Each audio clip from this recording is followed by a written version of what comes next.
Shalom, shalom bien-aimés de Jésus, soyez bénis, soyez bénis. Alors les découvertes scientifiques, archéologiques, etc. au fil du temps permettent de réaliser tout l'extraordinaire de la création de Dieu.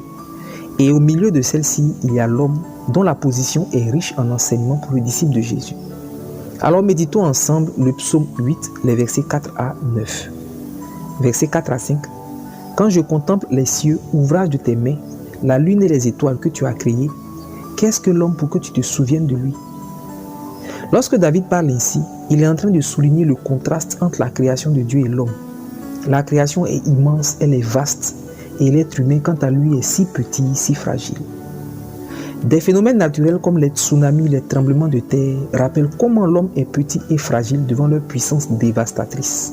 Mais étrangement, il est dit de cet être fragile au verset 6 à 7. Tu l'as fait de peu inférieur à Dieu et tu l'as couronné de gloire et de magnificence. Tu lui as donné la domination sur les œuvres de tes mains. Tu as tout mis sous ses pieds.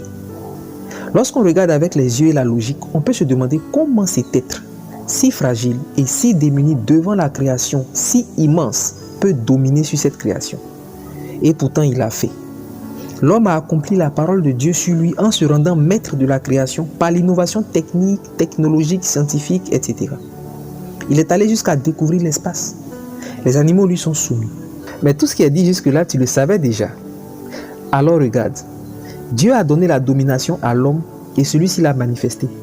Mais tu vois, pour régner sur la nature, l'homme n'a pas eu besoin de recevoir Jésus dans son cœur. Parce que la parole de Dieu est vraie, l'homme, le petit, s'est rendu maître de cette vaste et impressionnante création. Parce qu'il est de peu inférieur à Dieu et qu'il est même à l'image et à la ressemblance de Dieu, Genèse 1, 26, il a dominé sur cette imposante création. Cette humanité qui a accompli cette œuvre de Dieu sur la création est celle-là qui attend avec un ardent désir la révélation des fils de Dieu. Romains 8, verset 19. Toi, tu es celui-là même qui est ardemment attendu. Dieu t'a donné une destinée, il a déclaré des prophéties sur ta vie. Mais tu t'es trouvé petit, faible, incapable et rempli de défauts. Mais rappelle-toi que l'homme est parti défavorisé en apparence par rapport à la création. Mais n'est-ce pas lui le maître de la nature et des animaux? Tu es peut-être petit en apparence, mais souviens-toi que la nature de Jésus est en toi. Jésus habite en toi. Jésus le maître de toutes choses.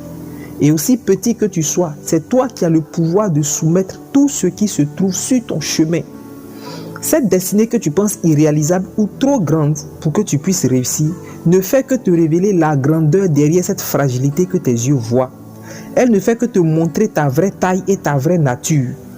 Si l'homme sans Dieu a pu dominer à cause de ce que Dieu a fait de lui, pourquoi toi qui abrites l'esprit de Dieu, toi qui es revêtu de l'autorité de Dieu, tu serais incapable devant les épreuves et les obstacles?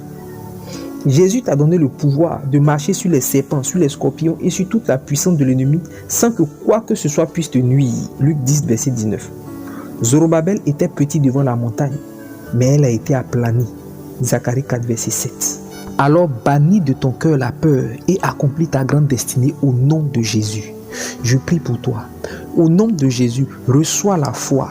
Que ta perception de qui tu es soit impactée et que la conscience de qui Dieu dit que tu es prenne le dessus dans ta perception au nom puissant de Jésus. Que Dieu te bénisse.